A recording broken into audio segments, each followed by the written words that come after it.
Alrighty, guys. We'll make a start here. If we get any more attendees trickling through, then that will be fine. So I want to thank everyone for popping in.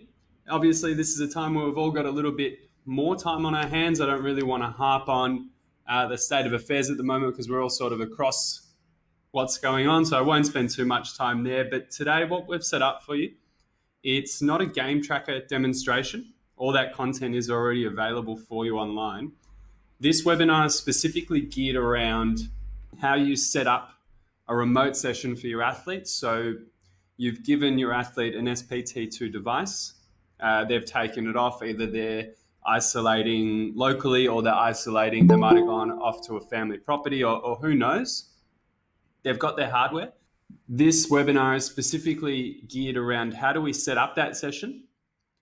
What instructions do we give the athlete, meaning what step-by-step process do we give the athlete? And even that's not bulletproof. We all know that you can give athletes perfect instructions and you can still have teething issues. What we've seen from the clubs that have already implemented this, the athlete just needs to be shown once. If they don't get the instructions you give them, that they'll give you a call, and they just need to be shown once how to do it, and then they're set up and ready to go anyway. There's not too much more work that needs to happen once you've shown them once. So what instructions do we give the athlete? What steps do we need to undertake as coaches to both plan out a good session, to implement that session with clear instructions for the athlete, and then how do we assess the outcome of the session? So once the athlete has actually uploaded that session into the cloud, what are we looking at? How do we go about assessing that? And then the final phase of that is providing feedback to the athlete and then using that to inform the sessions moving forward. So again, it's not a GameTraka demo. It's more a demonstration around how do we set up remote sessions and essentially deliver value for our athletes when this is a really tricky time to do that. We've got to be thinking of other ways in which we can facilitate development and deliver value, because at the end of the day, that's our existence as coaches, is for those two reasons. So hopefully what you take from this is a couple of insights and a couple of steps that you can take to keep on delivering value to your athletes while we're not with them. Personally, I don't like sitting through a 45-minute presentation and then having to wait for what the key messages are. It's a bit tedious sometimes. So I like to give the key take-home points at the very start of the presentation. Number one is have a good plan. Ensure that it has a degree of flexibility. What I mean by that is your athlete might not have the equipment that is needed. The athlete might not have the space that you require them to have to actually perform the session. A couple of points that we'll cover off later sort of lay into that a little bit. But we just need to make sure that we're flexible. And that goes with any plan, even if we're with our athletes in a normal day-to-day session. The best plans, I don't know who said it, I've definitely stolen this quote off someone, but the best plans are written in pencil. They need to be flexible. We already know that as coaches, if we're too rigid, the thing falls over anyway. So I guess having that flexibility within the programming that you're delivering remotely is obviously a really important point.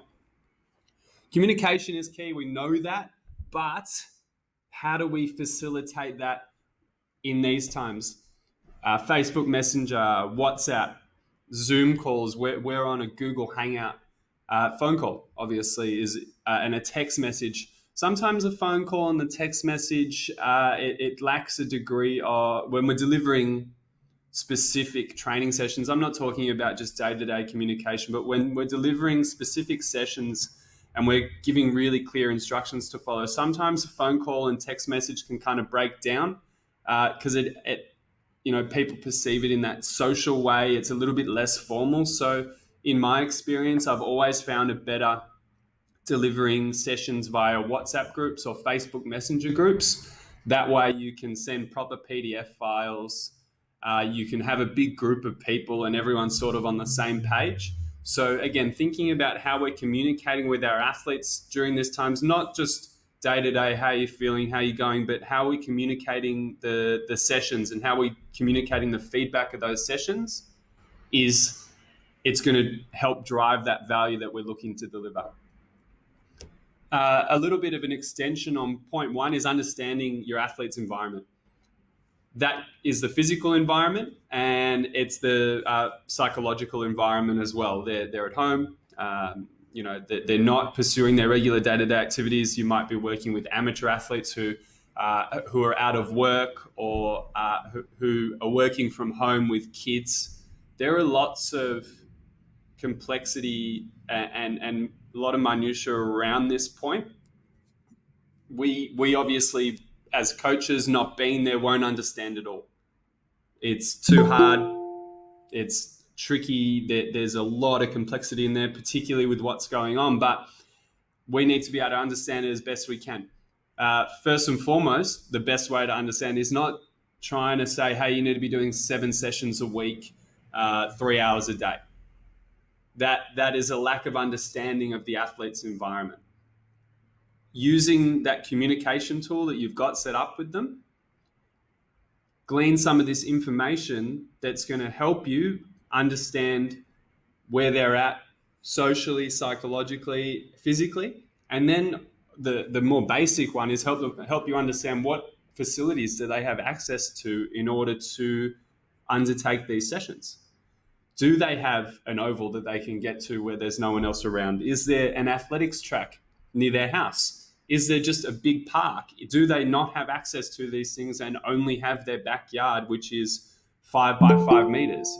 Do they live in an apartment and not able to leave, depending on which country they're in at the moment? So using the information that you get through the communication and having a flexible plan will help you deliver session and deliver service that is understanding and empathetic towards the athlete's environment. Last point, and then we'll move on to our workflows. Don't let your attention to detail slip. Again, this is hopefully a point I wouldn't have to say, but I think it's just worth noting. I won't harp on it too long, but we need to be ensuring that just because we're not with the athletes and we're not working with them as much, that we're not getting lazy as coaches. Again, I don't want to harp on that one too much, but make sure by adhering to the first 3 points, you're not letting your attention to detail slip. Every little bit that you want to cover off and every goal that you want to hit as a coach and everything you want to help your athletes do, that comes back to attention to detail. So looking at our athlete's workflow, these are the instructions that you're going to give to the athlete, and hopefully what they'll be able to do with these exact steps is upload the session that they undertake to the GameTraka platform. And in doing that, once the first athlete has done so, every other athlete in your squad will now have that session to upload into. And that will make a bit more sense once I cover off this workflow.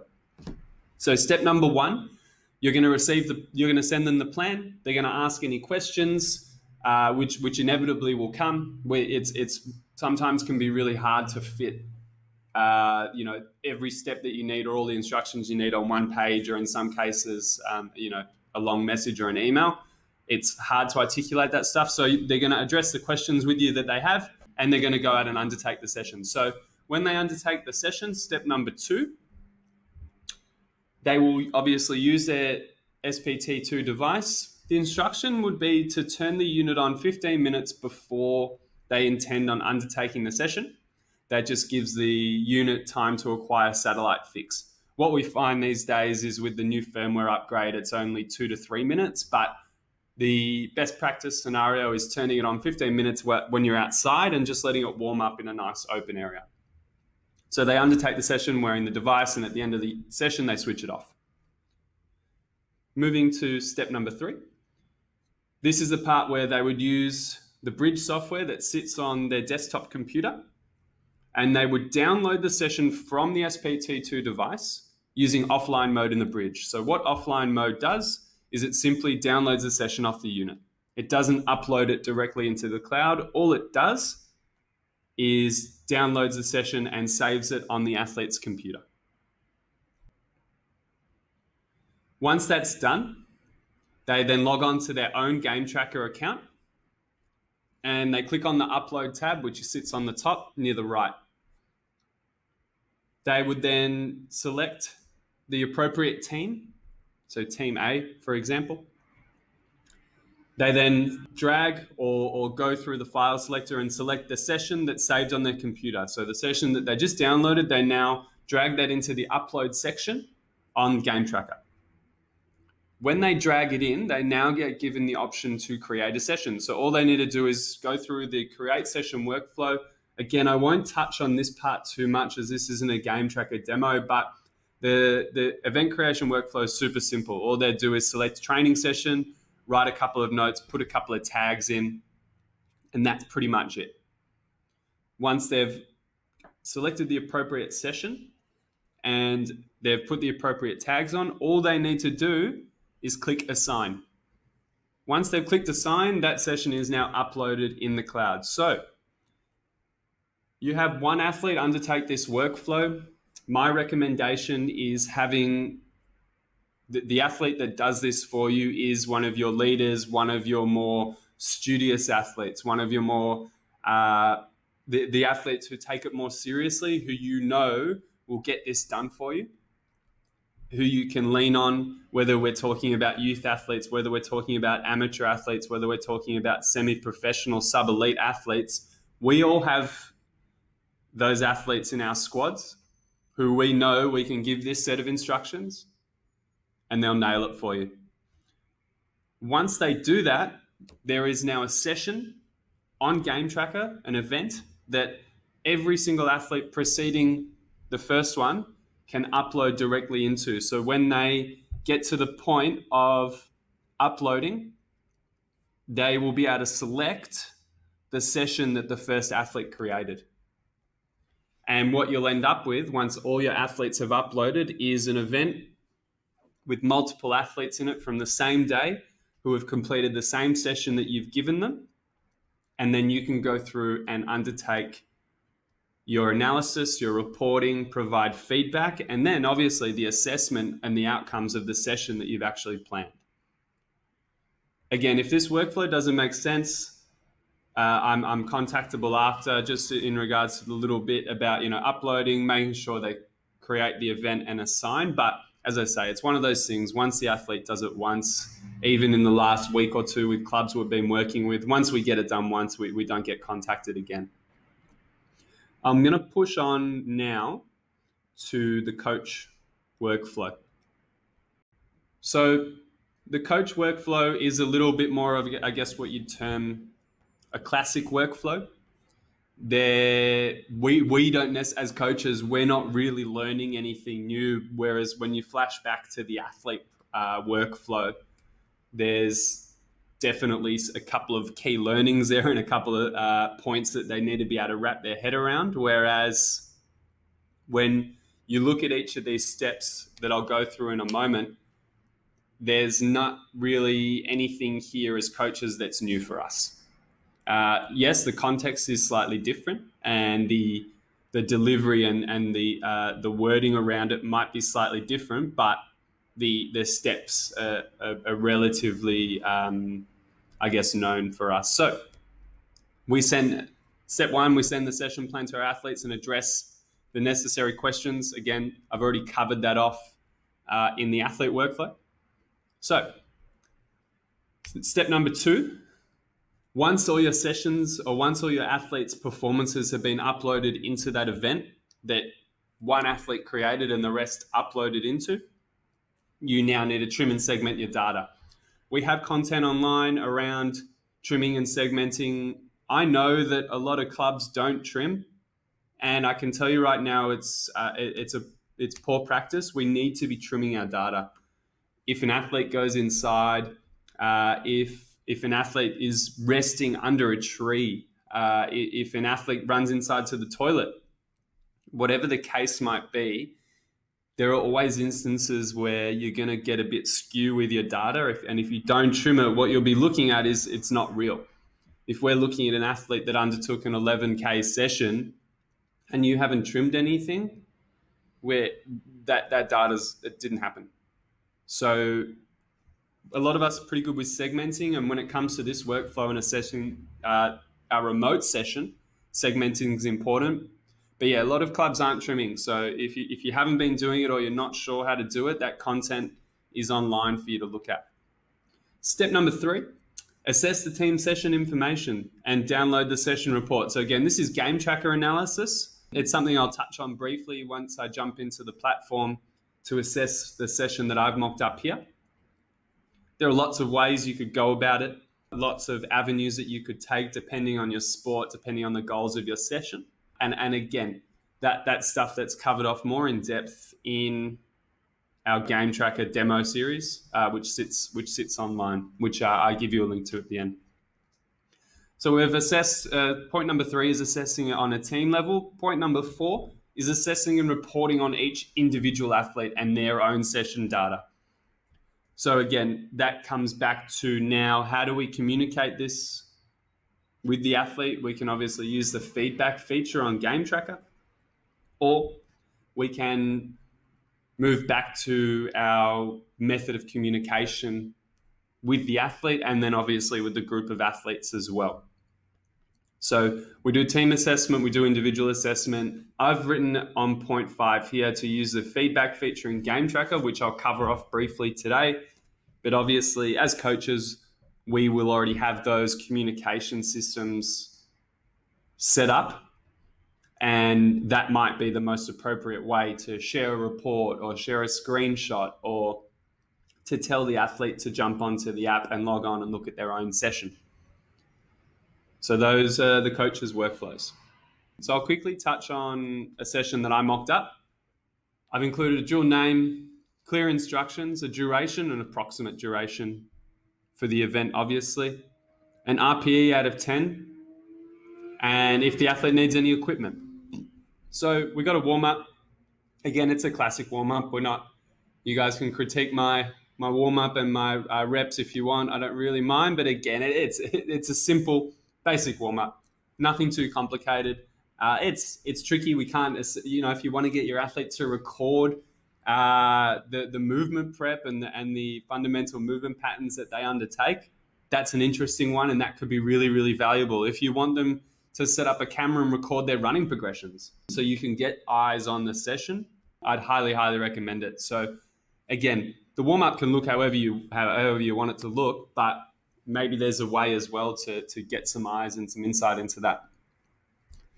Some max velocity exposures, again, and I'm not, this webinar is not about me telling you how to design your own remote sessions, but I guess if there's one point you could take out of this, it's make sure that you're exposing your athletes to maximum velocity efforts at least twice a week. I can't stress the importance of that. If we're only going out and doing aerobic work or doing skill work or whatever it might be, we're doing our athletes a disservice. We need to be running fast, plain and simple. There need to be maximum velocity exposures. We will decrease the likelihood of soft tissue injuries occurring when we return to sport. We'll be better prepared for the demands of our sport. And hopefully what we actually do is maintain and develop our maximum velocity capacity. Make sure you're running fast. Again, I'm not going to carry on about that too much and tell you how to design your sessions, but if that's one thing you do take from it, that'd be great. Skill development. So all I wrote here was complete session 4 from your coach's skill development library. That's just an example. Should be a 5 out of 10. You need a soccer ball and 6 cones. It's going to go for approximately 26 minutes. The last element of our session here, aerobic conditioning. Again, lots of different ways you could do it. I've just put in some basic fartlek work here and given the athlete some parameters as to how hard a run is, how hard a jog is, and then what a walk is. You can use percentages. I like to use words. In saying that, I do use percentages for maximum velocity work and accelerations, but when we're talking about, I guess, a longer duration, I just find athletes get a little bit confused with percentages and they're probably more adept at using actual words. So run, jog, walk, or walk, jog, run, sprint, whatever you want to use, very fast, hard run, whatever it is. That's what we've got. So as we can see, we've got a warm-up element, speed and power development, skill development, and an aerobic piece at the end. Hopefully these instructions are clear, and if you guys understand them with relatively, I mean, I covered the instruction off there in 3 minutes. If you guys understand this with 3 minutes of instructions, then hopefully what that means is it's an easy to understand, and I can deliver this session remotely, and we can get those desired outcomes that we're looking for. So when I talk about the desired outcomes of the session, I've got 3 here. One of them is obviously more related to, I guess, skill acquisition, and would be something that, as a, if I was an S&C coach that designed this session, I'd be leaning on my head coach to say, what are we looking for from our skill development? Or if I was a sport coach or a manager that's designed this session, I'd be leaning on, if I have access to my S&C coach, and saying, okay, I've got my skill development work in here. What are we looking for in terms of our physical prep or physical development goals? What are we after? So the 3 goals that I have for this session, I'm looking for 4 to 5 exposures at high speed. And by high speed, I mean 90+% of an athlete's maximum. I've already touched on why this is important. I've already touched on, I guess, the general philosophy behind it. And in regards to, I guess, the hierarchy of goals in this session, that is my number 1 goal. Those 4 to 5 maximum velocity or very high speed exposures. Number 2, approximately 30 minutes of skill development. When we talk about skill development in the limitations of the environment in which we operate at the moment, that's probably individual skill development. I live in the state of Victoria in Australia, and at the moment, legally, you can only meet up in groups of 2. What that means is maybe we meet up with a partner, we adhere to social distancing recommendations, and we complete skill developments as a duo. There could be tactical elements or structural elements that you could do as a two-man game. In soccer, I know two-man game in rugby is a really effective element of skill development. Maybe that's something we look at here. So what that 30 minutes of skill development looks like, I guess, again, comes back to speaking with your coach and even speaking with your athletes. What do you need to work on as an athlete? What has the coach recommended that you work on during this time? That's what that goal is, and that's what we're looking to tick off, and that's what we're looking to get better at. And then number 3 is to overload the aerobic system. So I'm looking for about 2.5K of work, 2.5 kilometers. What's that in miles? Probably closer to 2 miles. And 20% of that time is to be spent at high speed. So a run or a sprint. I put that as number 3, very specifically, particularly in field-based running sports, AFL, football, rugby. We tend to bias our training plans too much towards aerobic work. Definitely important, definitely needs to be done. I'm a proponent of longer runs. But when we talk about the level of importance of other elements of training, such as strength, speed, power, skill, I think the aerobic work is overstated sometimes. That's all. Definitely not saying it's bad. I think it's really, really good, and we should definitely do it. But particularly in the context of this session plan, and the context of, I guess, team sports in general, is sometimes we bias it too much, which is why very specifically for this session, it is point number 3, to overload the aerobic system. So those are my 3 goals. I've sent this session out. I have my athletes undertake the session. They've uploaded into GameTraka. Whilst I go through and assess how the session went on a team level and an individual athlete level, these are the 3 goals, and these are the 3 points that I'm looking to tick off as I run through this session plan. What I'll do now, guys, is I will jump into GameTraka Cloud. I'm going to assess my session, and then I'm going to jump back and have a look at what are some of the key metrics that I was interested in for this session. So as we can see, this is uploaded as a remote training session. So all the athlete did when they uploaded was select other, and they just named it remote training session. I've had 5 athletes upload into this event. So as we can see, they've all followed the plan pretty closely. All of their distances are almost pretty spot on. I'm sure if we jumped in and had a look at some zone 6 distances, we'd see some differences. So again, these are things I'm interested in. Have our athletes been exposed to a good amount of high-speed running? I'm looking at this, I'm saying yes. This is about what we get in a 1-hour training session if we're training as a team. Maximum velocity. Clearly, Mr. James is one of our faster athletes. Everyone else has still hit over 27k an hour. So you know your athletes and you have the context and you know how fast they can run. You assess their GPS data every single session. So having that context would allow you to appropriately assess what has occurred here. But again, looking at this on face value, we would be pretty comfortable in saying that anything around that 30k an hour, even for some athletes a little bit lower, is going to be near that, over that 90% capacity threshold. Look at our hard running. Pretty consistent across the board here. So even the athletes who hit a little bit lower in the zone 6 distance, they might have more capacity in that mid-range, which they've shown here. All athletes around that 750, 800, 850 meter mark for hard running, which I'm super happy with.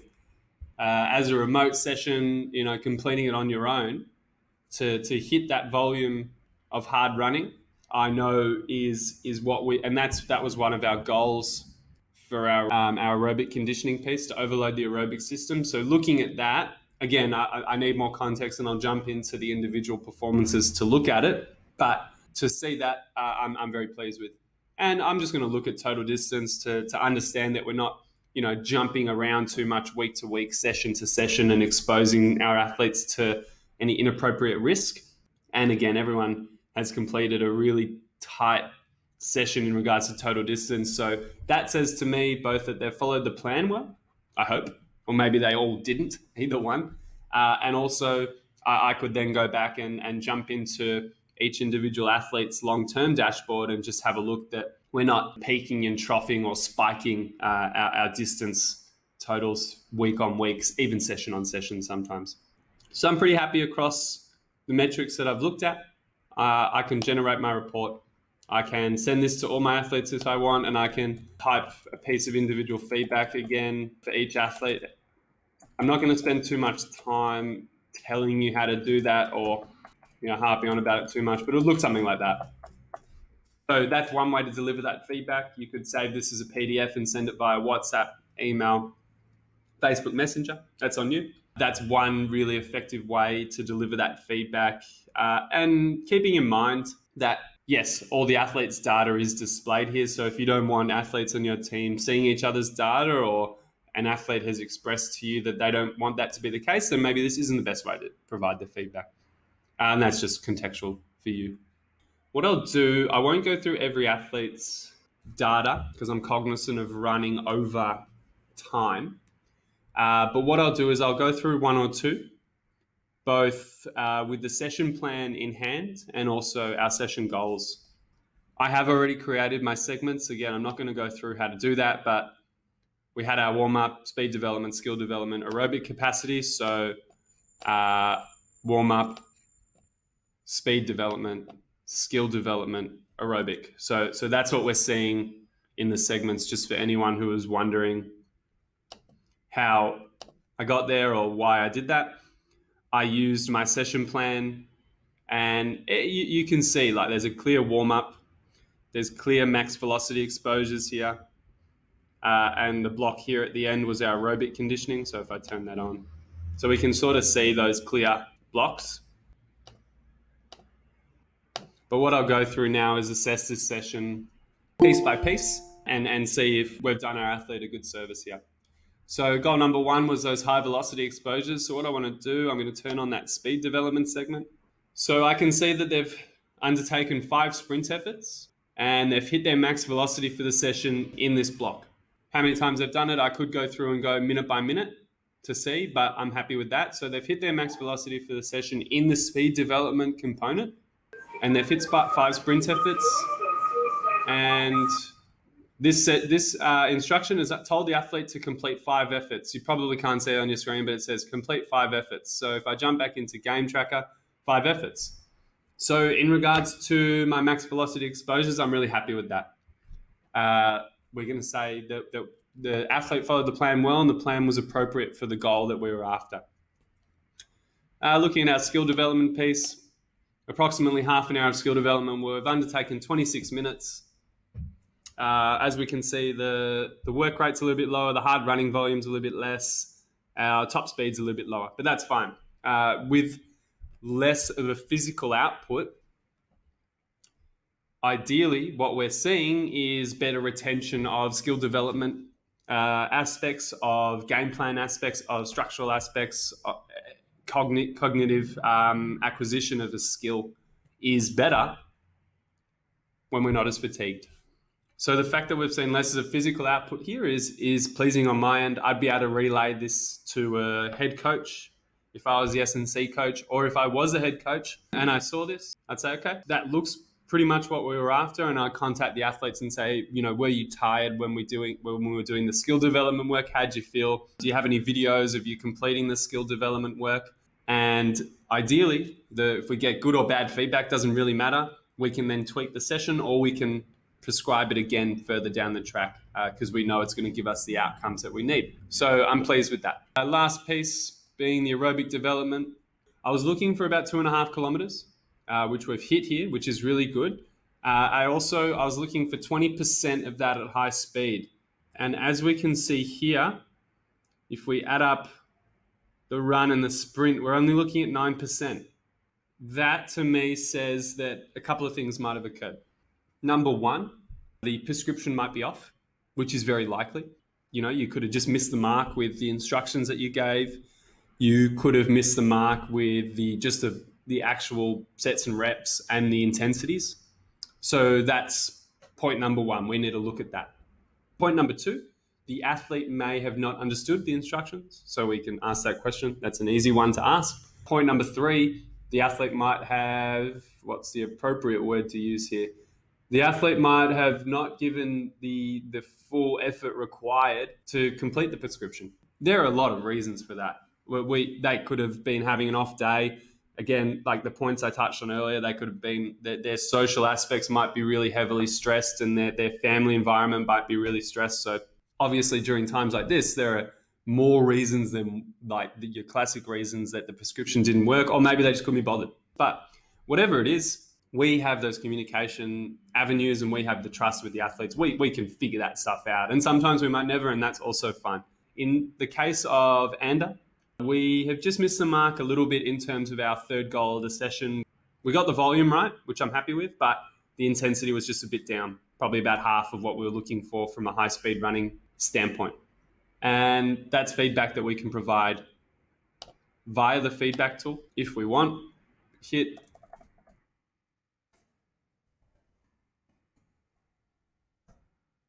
our maximum velocity exposures, skill development.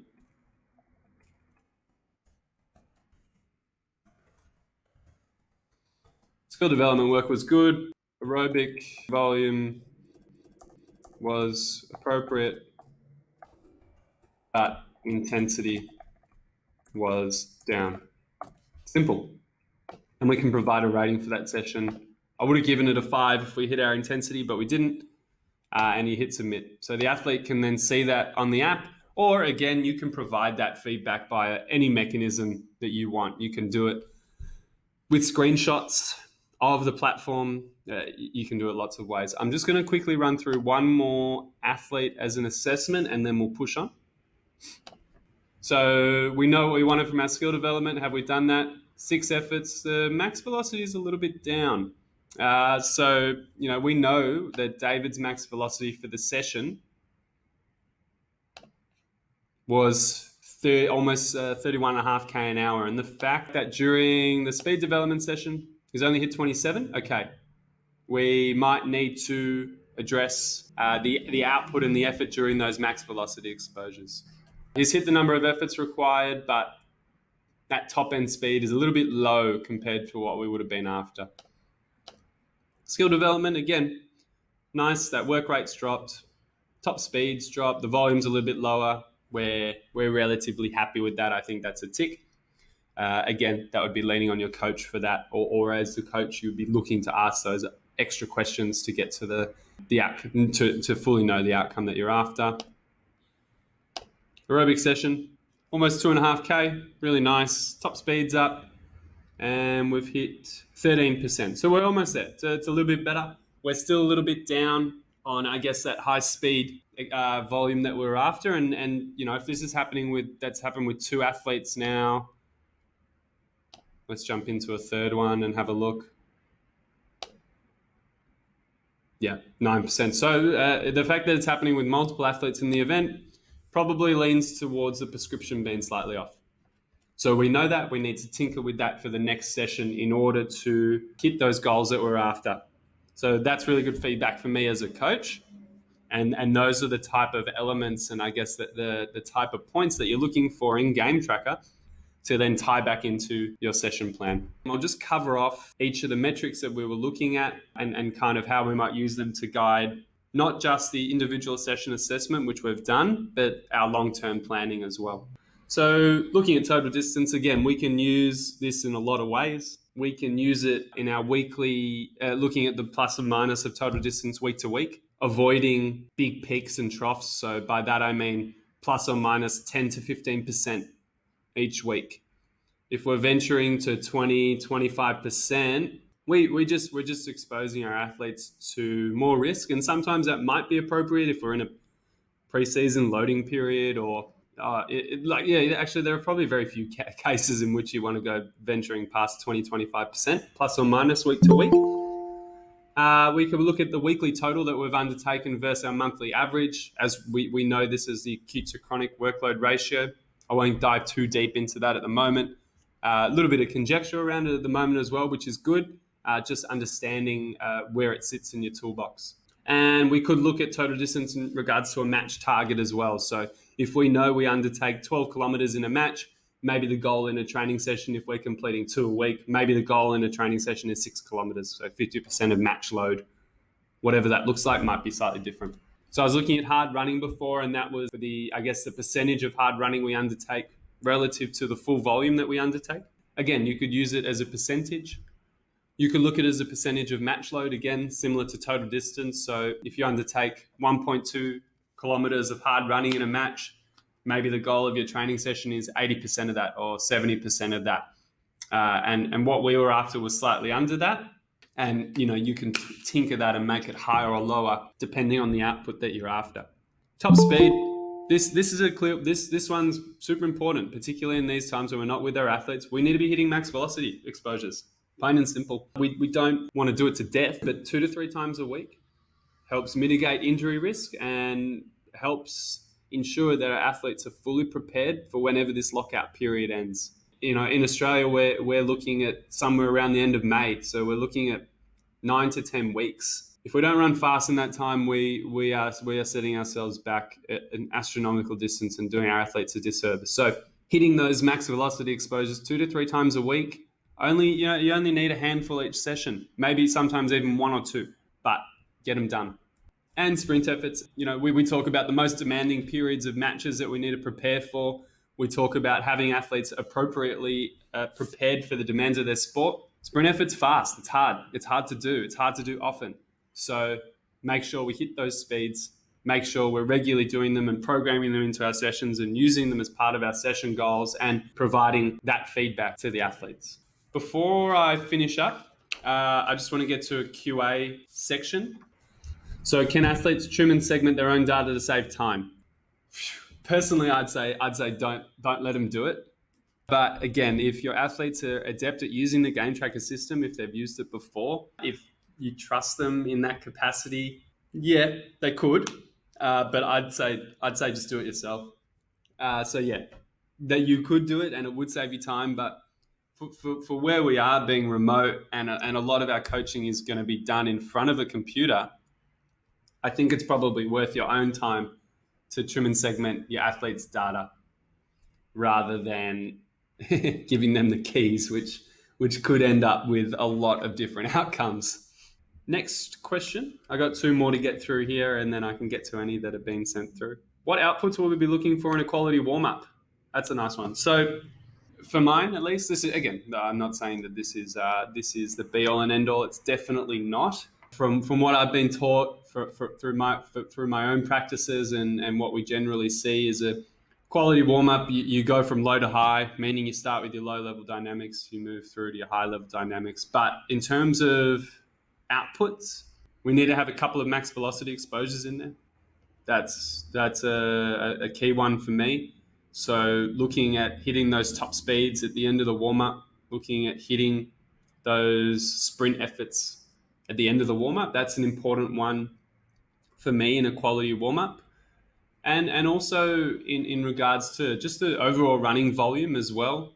We don't want it to be excruciatingly long, and it's obviously got rest periods built in there and whatnot. But we're looking for around 1,000 meters of total distance during that time, of which most of it is at a relatively low speed, and we're building up towards, as I say, we want to see max velocity exposures in the warm. It's probably one of the more important points.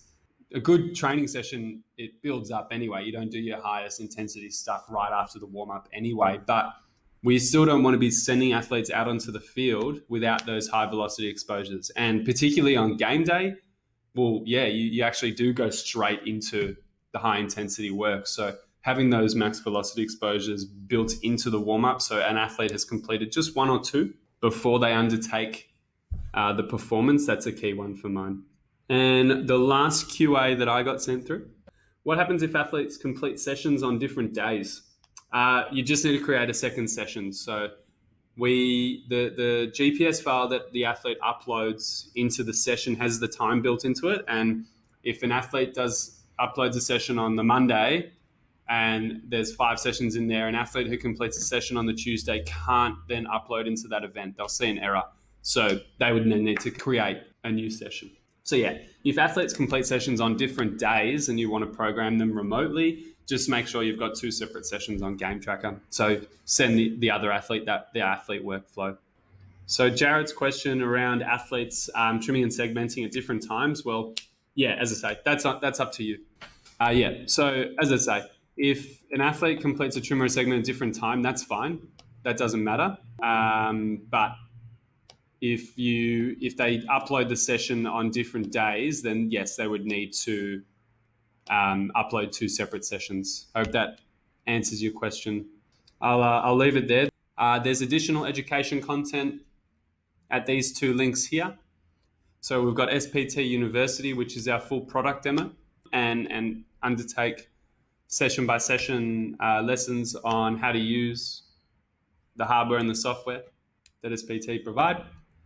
And we've also got our Fundamentals of Sport Science course, which is myself and other sports scientists from around the world taking through 45-minute lectures on different aspects and different elements of sports science, athletic development, strength development, power development, speed development, GPS, load monitoring, assessment of match outcomes, a whole bunch of things around sports science. So those are also available for you. Guys, thank you for your time. And again, these links will be sent out to you at the end of this session. And again, if you've got any feedback or you want to know more, feel free to touch base with us via email or through our socials as well. Thank you very much, guys.